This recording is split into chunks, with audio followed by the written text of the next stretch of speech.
not oblivious. We on social medias. We can see what everybody is saying. We can see what you saying. Like when my competitors post and be like, "Oh yeah, they not seeing me this year after a workout," I'll be like, "Bet I'm going to my practice and I'm gonna show you why you want to leave." You know, it's just like, hey, I slap everybody in here, and I'm in this room. Oh, me? Oh, not me, because you. So I feel you, man. My bad. But look, so going back to this, so 2016. Now, Ted, is 2016 or English? What year was it, or what race was it when the shoe sizes got mixed up with Allyson? Man, I was going to ask you about the cleats because So listen. So I watched a small interview with Allyson, right? And it was just real small. And they edited it real cute, little 10-second thing. They were like, yeah. So I looked over and I seen Ducky going through her bag, and she was kind of frantic and things of that nature. And I didn't know really what was going on. And then I looked over and I asked her, and she said she didn't have her cleats. And then she was basically saying, well, I always keep an extra pair. And I was like, okay, cool. So I'm rooting for the story. And they were like, but we don't wear the same size. And I said, what? So can you tell us a little bit about that? Because what I'm saying is, we know you for the perfect little Cinderella story. We know you for the record-breaking stuff. But let's talk about the fuck up. That was crazy. Now, y'all not even going to believe this, right? So we got impeded in the night before we ran the prelims of the 4x1. Brazil ended up coming in our lane, knocking the baton out of Allyson's hand. Yep. We ended up having to come back at 11 o'clock at night to rerun it by ourselves. No fans, no other person. I was going to ask y'all that. How does the appeal process work? So you just get to run it by yourself, and then if the time is better, it was voted on. So like because it's like kind of like when they appeal in football, they throw the flag and then they have to go back and watch the film and review it. Yeah, so it took so long. So they reviewed it and then told us at 10 to come back at 11 to run it. Mind you, we had to run the next morning if we made the round. You made it, right. Yeah. So Brazil was dangerous, right? So I ended up not staying in the village because the village is like kind of crazy, y'all. Like I've heard kind of crazy. And you have different people doing different events, doing different sports, and when one sport is over, like they don't gotta like be focused or nothing. So it kind of like as the Olympic goes on, it kind of turns into like party. Yeah, no for lack of better words, a party. And so the 4x1 is towards the end of the Olympics. So by that time, gymnastics is done, basketball is done, baseball, everybody's done. So I was just like, I can't focus in here. It's loud. Like people are cracking up, laughing, blah, blah. So I called my parents and was like, can I just stay in y'all room? And they were at Casablanca, like an hour away from the village. Okay. So yes. Okay. So I stayed. So wait, this is in Morocco? This in Africa? No, this is in Rio, right? Rio de Janeiro. Rio. Oh, okay. Casablanca. I'm thinking. Okay. All right, I got you. So I think the hotel was called Casablanca. So got it. I ended up staying with them that night. Like after we left the rerun, I went back to my parents and stayed with them instead of going back to the village.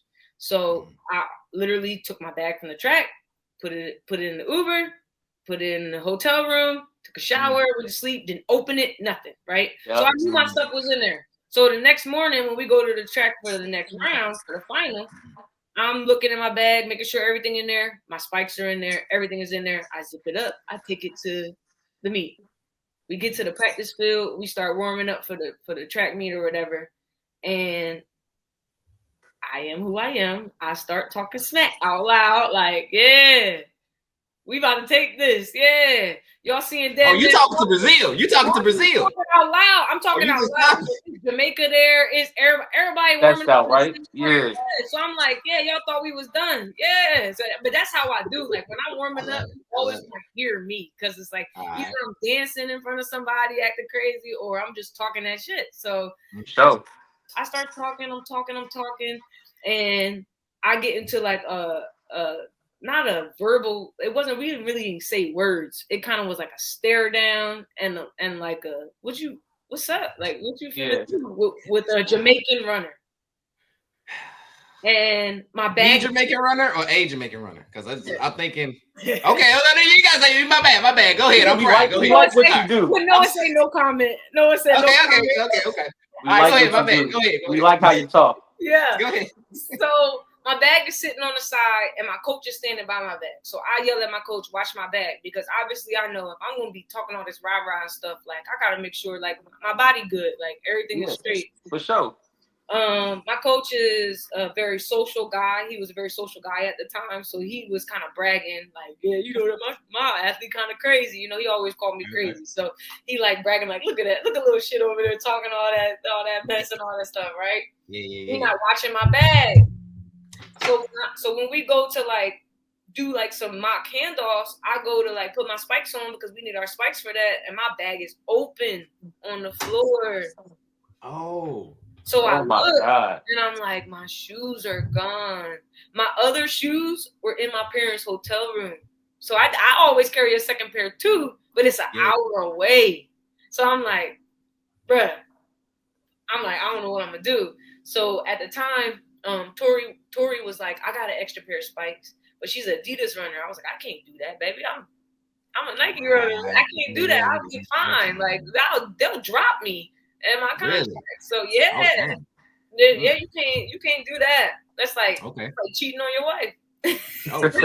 Dang. Okay, damn. Yeah, they don't play that. So I don't say anything because the coach at the time is Dennis Mitchell, Sha'Carri's coach right now. So the coach at the time, you know, he's a very no nonsense kind of guy. Like if something's wrong, we ain't gonna really argue about it. We're not gonna have a discussion about it. Just the next person just gonna step up. We're just gonna handle our business like that.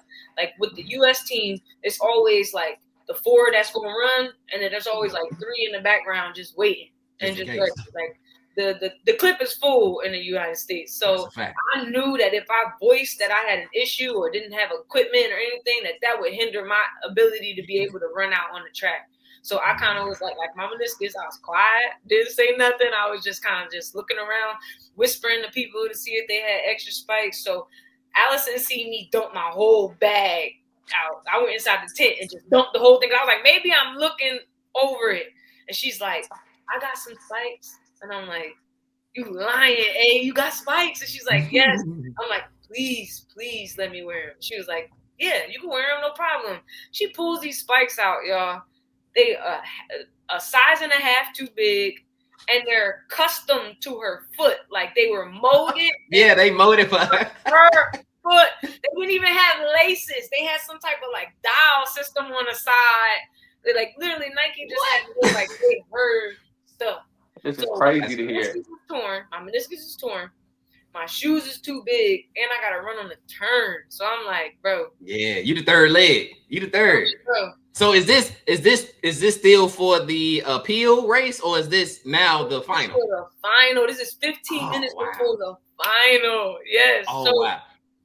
I don't even know how to lace the shoes up, so I don't even put them on. We don't even get to do no practice handoffs in the back. Like we just go straight into the clerking area. So I'm sitting in the clerking area. We get our numbers and our bibs and stuff. I look at Allyson. I'm like, I'm gonna need you to help me put these shoes on. So I put the shoes on. He helping me lace them up. Like I said, they had this special like dial system. They was flying it. It was fly. It was some nice shoes too. Yeah. I had an extra pair of socks in my bag, so I just doubled my socks. I was like, we about to get hood with this. I'm about to double my socks. Like, you know, I'm used to like I'm one of 4, so I got older siblings, and I had to wear hand-me-downs. So this ain't like in my head. I'm telling myself that like you ain't nothing going on. You just back to Philly. We back to Philly and put them down. That's it. So I ended up running in her shoes, and I ended up running like a lot of people was clocking. Yeah, what was that split?